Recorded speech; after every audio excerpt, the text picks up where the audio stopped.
de este partido, un miembro destacado, y que ha anunciado su intención de postular a la candidatura de su partido a la presidencia de la República.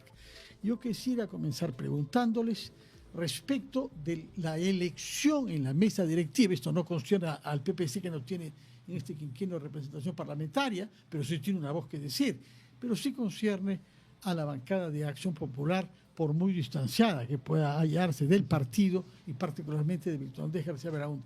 ¿Qué es lo que conviene al Perú para el año que nos falta de vida parlamentaria antes de que se instale el próximo gobierno el 28 de julio del próximo año? Buenas noches, señor Víctor Andrés García Belaúnde.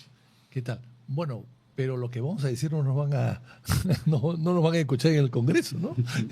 Lo que digamos acá en el Congreso no se escucha. No rebota, depende de cuán fuertes argumentos tenga y de cuán originales. Yo creo que los argumentos no sirven para mucho en el Congreso actual. A ver, yo pienso lo siguiente, con la experiencia que tengo de haber estado 5 veces en el Parlamento. El último año es un año complicado y difícil. El último año, además, es un año de elecciones y de reelecciones en el caso del Congreso. Y entonces lo que va a pasar acá es que los que quieren ser reelectos y tienen el deseo ferviente de ser reelectos van a querer ir a la mesa directiva para usar esta vitrina que es la mesa directiva para poder hacer su propaganda reeleccionista.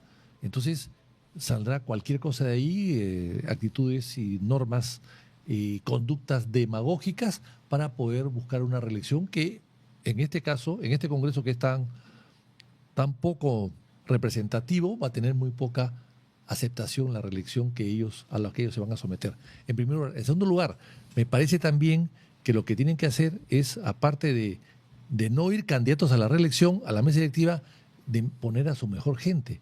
Porque por los nombres que estoy viendo, lamentablemente, poner a ese señor Gerí, que tiene una denuncia tan grave de violación, parecido al otro señor Díaz, que está ya preso. Bueno, el otro señor Díaz había encerrado a una dama en su oficina, poniendo llave por fuera a las 3 de la mañana, y había cometido el acto imputado dentro del Congreso. Acá hay algunas diferencias. No es que eso honre mucho al señor Gerí, pero porque la denuncia es cierto que es grave, y sobre todo porque no ha aceptado asistir a las sesiones terapéuticas con un psicólogo que la justicia le impuso. Ese es el hombre que se ha ofrecido para ser presidente del Congreso. Se ofrece a ser presidente del Congreso, pero no quiere ofrecerse y cumplir con la obligación judicial de someterse a un tratamiento psiquiátrico para ver qué mañas y qué intenciones tiene en su vida afectiva, y no está dispuesto a ir a someterse a esta obligación. Y un hombre además que, según la denuncia, la mujer que lo ha denunciado, ha dicho que se levantó y se encontró con el señor al lado suyo en paños menores. O sea... No, encontró ropa del señor al lado de su cama. Sí, bueno, pero en fin. Sí. Esto encanta. Hay una versión que esta señora no sabe qué ha pasado. No sabe. Bebió alcohol, esto fue estimulado, no sé si otras sustancias, y se despertó descubriendo lo que le habían hecho. Y Gerí estaba al lado de ella, y además Gerí dice que no ha sido él, sino ha sido otros. O sea, es una cosa muy grave. Por suerte no ha sido en un local del Congreso, ninguno de los locales que tiene el Congreso, pero es una cosa igualmente grave, y un presidente del primer poder del Estado no puede tener este tipo de acusaciones de ninguna manera. Me parece que eso desprestigiaría mucho más al Congreso y lo pondría en una situación tan crítica que estoy seguro que de los 130 que se van a presentar casi todos a la reelección, con estos antecedentes no creo que salga ninguno. Por lo que vemos, en los últimos tiempos Somos Perú ha traído a varios candidatos y de partidos y de bancadas que no sospechábamos vinculados con Somos Perú, como de Bloque Magisterial, nada menos que fuera vocero Alex Paredes, uno de los dirigentes del bloqueo de las carreteras en días pasados. Señor Neuhaus, sobre este mismo tema, el Congreso durante el año que viene. Bueno, lo que estoy escuchando es, no sorprende, ¿no? Y que de repente salga elegido, ¿quiénes son los electores, no? Es más o menos del mismo grupo, ¿no? Entonces hay obviamente gente que se salva, gente que es muy honorable, pero lo que preocupa es que este Congreso, que cada vez, ha hecho algunas buenas cosas, por ejemplo, pues ya vacar a Castillo y defender la democracia, pero de ahí para adelante estamos de bajada y y se están dando leyes pues para prácticamente tomando iniciativas económicas para iniciativas de gastos, ¿cuál es el rol del Ministerio de Economía? Es más mantequilla, ¿no? Pasa todo. Entonces, y se lo aguantan y van a seguir pues con cosas pues para las graderías, ¿no? Entonces, a mí me preocupa este último tramo. Lo que debería hacerse pues tener un Congreso que maneje hasta llegar a puerto. Ya, digamos, son 12 meses que faltan. Es un barco que está llegando a puerto, que por favor ya lo dirijan a puerto seguro y sin hacer muchas cosas raras, y entreguen lo mejor que puedan al Congreso que continúe. No creo que muchos de estas personas puedan ser reelectas, ¿no? Vamos a ver, señor Víctor Andrés García Belaúnde, hemos vivido unas semanas tensas y difíciles por el bloqueo de carreteras promovidas por mineros informales en desacuerdo con las decisiones tomadas por el Ejecutivo respecto de purificar la lista de los reinfos. Su opinión sobre el tema minero en general y sobre el bloqueo de carreteras en particular. Bueno, el bloqueo no se puede aceptar de ninguna manera y me parece que este bloqueo ha sido muy grave evidentemente, pero pudo haber sido mucho peor y debido a una transacción que aceptó el gobierno finalmente han dado marcha atrás, pero que está pendiente el tema no se ha resolucionado. El Perú es un país minero de toda la vida, o sea, la gente cree que el Perú es un país agrícola, no, es un país minero más que agrícola, siempre lo ha sido, y la riqueza del Perú desde Atahualpa a la fecha ha sido el oro, básicamente, y la plata y otros minerales. Lamentablemente no hay presencia del Estado.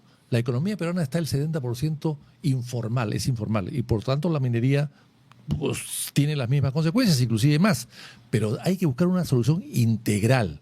Yo creo que hay que plantear un tipo de intervención del Estado en la compra del oro, que claro que el BCR no quiere hacerlo, pero que hay que buscar una solución con los 450 locales que tiene el Banco de la Nación en todo el Perú. Tiene que haber un estanco, como había estanco del tabaco, estanco de la sal, estanco del salitre, un estanco del oro, y el Estado a través de esta compra puede formalizar y legalizar un oro y lo puede canalizar también hacia el extranjero. Señor Neuhoff, sobre este tema. Bueno, definitivamente tiene que haber una solución integral, como lo dice acá Itocho, ¿no?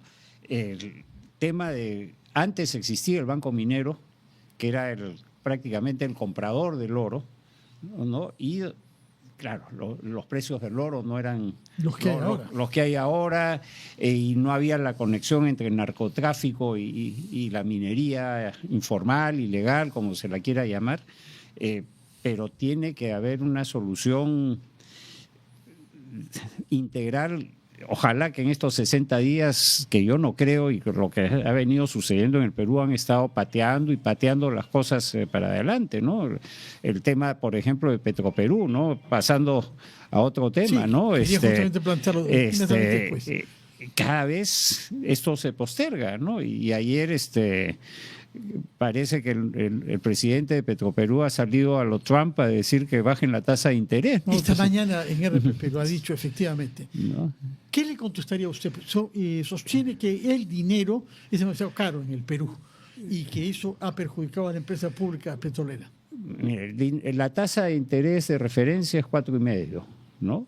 La inflación está, digamos, acumulada, ha estado al 1.7, va a llegar a 2, 2.2, ¿no? Hay un espacio que probablemente baje la tasa de interés del Banco Central, pero no es que baje la tasa de interés para que, digamos, Perú se pueda aliviar, ¿no? La tasa de interés se baja, pues, digamos, calculando que no vaya desembarcarse en una inflación, ¿no? Entonces tiene que esto ser manejado con la cautela del caso. Quizás a veces Julio Velarde puede ser un poco conservador, pero en el largo tiempo ha demostrado pues que nos ha dado una estabilidad monetaria, ¿no? Entonces yo creo que el tema de Petroperú es un tema que no puede patearse y que cada vez que esto se prorroga, la solución va a ser más dolorosa. Según Arrabáez esta mañana aquí en RPP, desde este segundo trimestre, que ha concluido a fin de junio, hay cuentas en verde, es decir, va a dar utilidades. Según él, no va a presentar el estado financiero del segundo trimestre. Y desde este tercer trimestre habrá un ingreso, no ha precisado 50 o 60 millones de dólares al mes, como él decía antes, por la refinería, que está prácticamente en su tope ahora. Pero sobre el tema petrolero, señor García Belaúnde, que le ha interesado mucho en su carrera de parlamentario. Bueno, yo creo que Petroperú está quebrada y debe ir en Indecopi, como va cualquiera. La Telefónica está en Indecopi. ¿Por qué no va a Petroperú? ¿Por qué no va a Petroperú? Y le entregamos Petroperú a la supervisión o manejo de los acreedores, que son los principales interesados en que esa empresa produzca dinero para pagar sus acreencias. Y sobre los intereses que están muy altos, que dice Narváez, bien, qué sorpresa, sí, son muy altos en el Perú, pero promovidos por el gobierno. Hay que recordar que el gobierno está a favor de eliminar el tope de 112% de interés que tiene el Perú. 112%, con una inflación de 2%, de 3%. 112%. La quieren eliminar porque hay gota a gota. Caramba, como si el gota a gota se soluciona de esa manera. 112%. En todas partes del mundo hay límites y hay techos para los intereses. En Chile, en Colombia, en Europa, en todas partes, excepto en el Perú. Y el Perú, el BCR, puede fijar la tasa. De hecho, la ha fijado en 112, que es un montón. 112 es un montón, pero claro, le limitas ese techo y va a llegar a 250, porque hay que luchar contra el gota a gota de esa forma tan tonta e infantil, ¿no? Sobre este punto financiero bancario, señor Neuhaus. A ver, algo que se me quedó, ¿no? En la época del gobierno de Toledo sacaron a Petroperú de FONAFE, que era el Fondo de Financiamiento del Sector Empresarial Público, del Estado, sí. ¿no? Y para que sea autónomo. Y lo que ha demostrado es que han hecho mal uso de la autonomía, ¿no? Y hemos tenido pues presidentes de Petroperú que han saqueado a la empresa, ¿no? Yo no soy muy fanático de las empresas públicas porque he visto de todo, ¿no? En los años 80, cuando yo estaba en COFIDE, fui gerente general y Tocho se acuerda. Gerente general de COFIDE. De COFIDE. ¿No? Y Corporación otro Financiera COFIDE. del Estado. Otro COFIDE. Sí. Y nuestro dolor de cabeza era la financiación de las empresas públicas, Agroperú, la Compañía Peruana de Vapores, que muchas que desaparecieron por propia culpa. Teníamos Pepesca, que era una empresa que hicieron los militares que querían pescar atún, ¿no? Y que era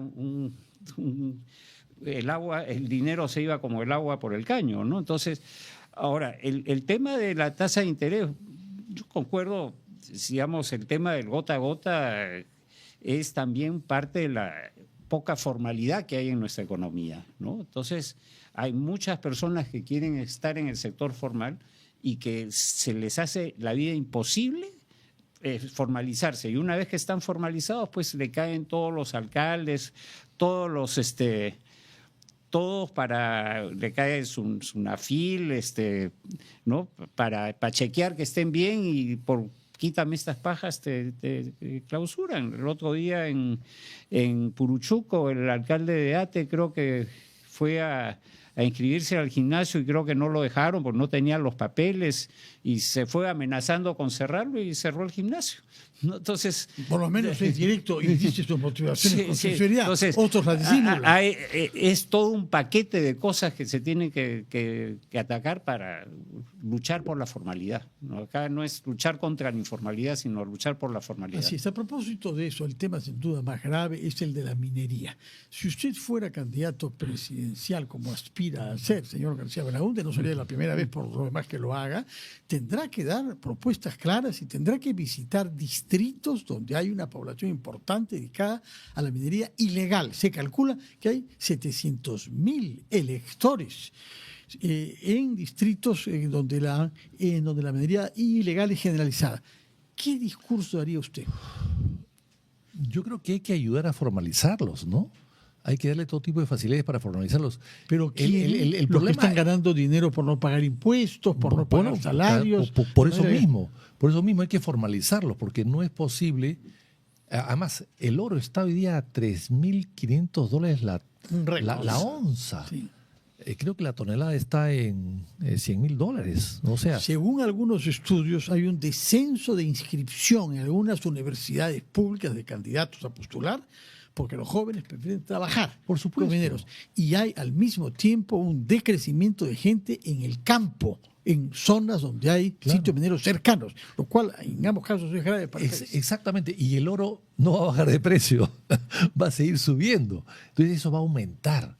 Tiene que haber un tipo de solución. ¿Pero qué tipo? Es lo que esperamos. Bueno, de por los ejemplo, políticos. acá nuestro amigo Neujos habló del banco minero, que creo que fue un error haberlo eliminado. Hay un banco minero parecido o un estanco del oro que puede comprar el oro, evitar la intermediación y comprarlos bajo ciertas condiciones de tal manera que puedan ellos legalizar lo que sacan y revisar el código minero, porque no pueden haber tantas concesiones tan amplias y tan desoladas y no explotadas, ¿no? Tiene que haber Tenemos un mapa elaborado por un equipo de RPP, Data, respecto de los puntos en donde hay alta concentración de mineros ilegales, 789.000, con los que tanto su partido en alianza con el partido de General Quiabra, eso está consolidado, contra el Partido de Acción Popular, que ha decidido ir solo, ¿no es cierto? Estamos solos. Solo, es decir, sin alianzas, a eso me refiero. Bueno, solos en primera vuelta, y si pasamos a la segunda vuelta, como es lo que queremos, buscaremos algunos tipos de contactos. Con el PPC, por ejemplo, que está el señor Neusa, que acá él no me dejará mentir, no fuimos en aliados el año 80, pero después del triunfo del presidente Belaúnde, se convocó a todos los partidos políticos para que integren el gobierno y el único que aceptó fue el PPC. El APRA no aceptó, el no izquierda existía tampoco. todavía el 63, pero hubo ministros en Demócrata, Y cristianos. el 63 hubo una alianza de el segunda elección, el 63, no el 62, Sí, no.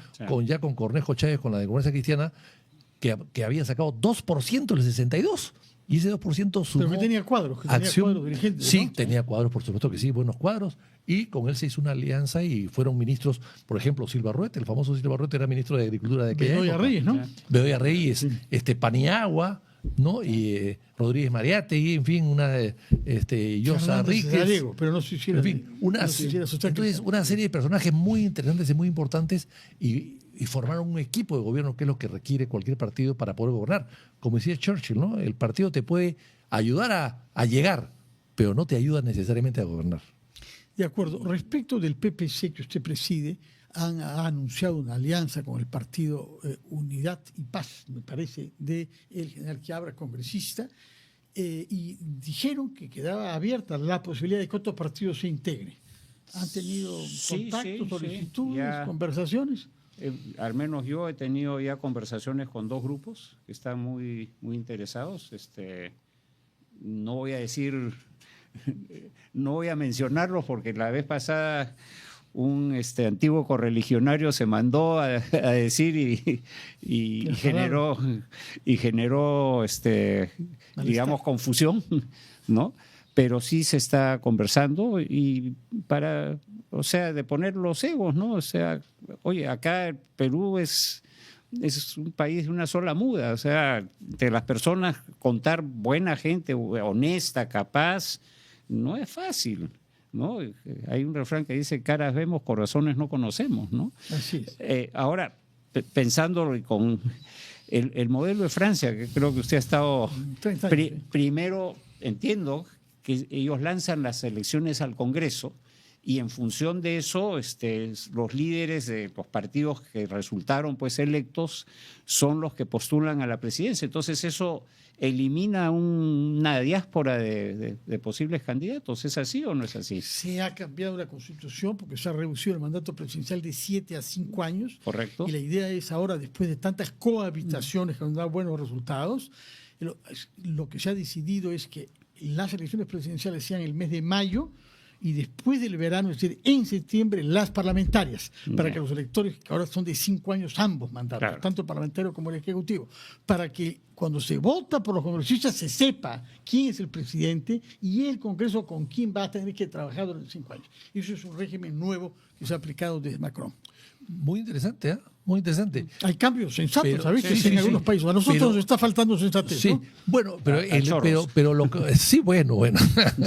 Pero digamos que la fórmula peruana fue creada de esa manera en la constituyente del año 78-79, donde gobernó la constituyente, el APRA, con el PPC. Y porque se abstuvieron ustedes de participar en las elecciones. Sí, porque el gobierno militar no ofreció garantías de que iba a ser un proceso limpio y transparente. Pero en fin, pero el PPC fue el que planteó, y Ramírez de Miguel fue uno de ellos, planteó esta elección parlamentaria junto con la presidencial. En la primera vuelta. En la primera vuelta. Bueno, el tiempo ha demostrado que no ha dado buenos resultados. Que no ha dado buenos resultados, pero en fin. Y no se ha querido cambiar. Y no se ha querido cambiar. No, peor aún, se ha colocado un Senado para el próximo periodo presidencial que más que un Senado parecen dos, porque es un Senado regional y un Senado nacional. O sea, vamos a entrar, parecería, a una especie de tricameralidad, tipo Constitución Vitalicia de Bolívar del año 1825, ¿no? Volver atrás, porque, insisto, son dos senados en uno. Entonces, bueno, uno que se vota por circunscripción y otro a nivel nacional. Así es. Pero la unidad de la República va a estar representada por la mitad del Senado, no por todo el Senado. Entonces, cuando hay problemas entre departamentos, entre regiones, ¿quién resuelve? El Senado, la mitad del Senado, no la otra mitad. Entonces, yo creo que es un experimento. En fin, vamos a ver lo que pasará, porque en política la actividad diaria hace cambiar las cosas y justificarlas o rechazarlas. Bueno, pero en todo caso vamos a ver qué va a pasar. Vamos a ver qué va a pasar, ¿no? Y lo que sucede en un momento, por unos años funciona y después ya no, es lo que nos está sucediendo actualmente, ¿no? Porque creo que en la Constitución del 79 nadie pensó. Ya nos quejábamos que hubieran 8 o 7 candidatos, ¿no? Ya eso como que era mucho, ¿no? Ahora es una diáspora. Pero es que, ¿no?, se ha bajado también la barrera. La barrera, ¿no? Sí. Ahora, en los partidos, por ejemplo, que están ahí haciendo alianzas, tienen 27.000 afiliados. Eso no es nada, pues. Eso no es nada, ¿no? Entonces, no son muy representativos, digamos. Preguntarles antes de que el tiempo nos gane, comenzando con usted, señor Neuhaus, que además de ser un dirigente político, presidente del PPC, es un empresario. El problema más grave para la población es el empleo informal. No estoy hablando solamente sobre minería, es particularmente grave porque es una actividad que requiere el uso de explosivos y de químicos y donde la codicia lleva rápidamente a usar mercurio en los ríos y todo lo que estamos viendo. Pero en general estamos con tasas muy amplias y lo que el Ministerio de Trabajo ha hecho por ahora es buscar hacer un inventario de cuántos son y en qué áreas los informales, pero no se ven políticas para promover la creación de empleo formal. Lo último que se intentó, me parece, fue la ley del por entonces ministro Alonso Segura, que fue mal recibida su iniciativa y retirada. Los pulpines, creo. Sí, la ley Pulpín, la así llamada una ley Pulpín, cuyo nombre le trajo malas consecuencias. Sí. Sí, lo que entiendo que Alonso Segura era, o sea, el que tiene ya un puesto de trabajo es casi como en propiedad. Y la verdad, hoy día con la competencia, muchas de las empresas que hoy día funcionan, el día de mañana ya no van a funcionar. Y muchas empresas no contratan gente, digamos, para quedarse largo, sino buscan de tenerlos por más corto plazo, para probarlos y después, si funcionan, incorporarlos a la planilla, ¿no? Pero no podemos tener, digamos, leyes que funcionan en países de casi pleno empleo, países desarrollados, mientras tengamos pues una gran cantidad de gente jóvenes, ¿no?, en la calle con dificultades para poder acceder a un trabajo. O sea, yo tengo hijos jóvenes y sé lo que muchos de ellos luchan, o sus amigos, para... Incluso vienen algunos con posgrados y títulos, etcétera, y no la tienen fácil para conseguir trabajo. Quizás en nuestra época no era tan grave, pero hoy día sí es complicado y tenemos que, como decía al inicio, tenemos que luchar por la formalidad, pero dando las facilidades, algunos incentivos para que las empresas puedan captar buena gente y de repente, digamos, algunas deducciones tributarias. se necesita sentarse y ver en qué países similares a los nuestros o en etapas anteriores de ellos han podido resolver estos temas de empleo, ¿no? Víctor Andrés García pregunta sobre la formalización laboral en general. Bueno, eso es importantísimo, ¿no?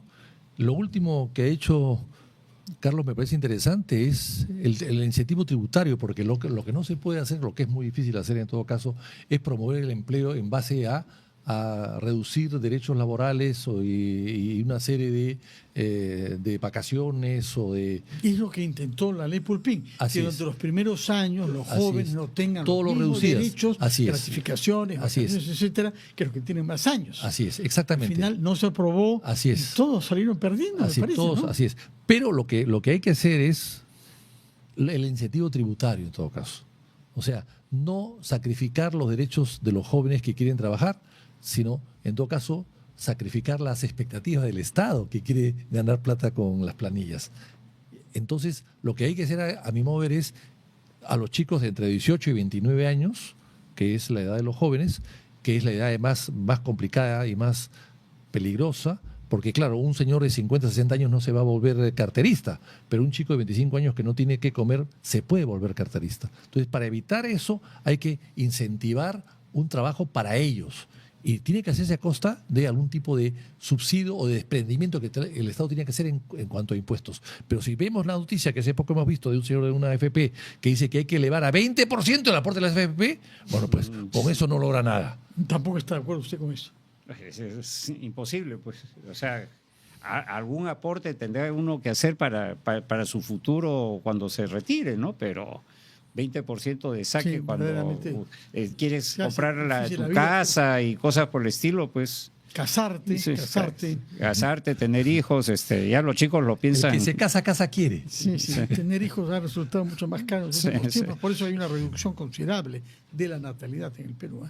Muchas gracias, Víctor Andrés García Belaúnde, militante y precandidato presidencial de Acción Popular, junto a otros camaradas. Creo que no es el único. No, pues claro, van a haber varios y eso activa al partido, me parece que es lo ideal, ¿no? Bueno, esperamos verlo activar, porque por el momento lo que hemos visto, sobre todo a una bancada que no es de las más inspiradas versiones de la bancada de Acción Popular. Muchas gracias también, Carlos Noljas, presidente del Partido Acción PPC, que candidatea en alianza y con la candidatura aceptada por ellos del general Quiabra del Partido Unidad y Paz, me parece recordar. Muy bien, muchas gracias y muy buenas noches. Vamos a hacer una breve pausa y conversaremos sobre temas penales vinculados a la liberación anticipada de la cárcel de Chayapalca de una persona condenada por graves crímenes y que se ha beneficiado de una justicia confusa, al parecer, y de un ímpetu precipitado. Hacemos una pausa primero.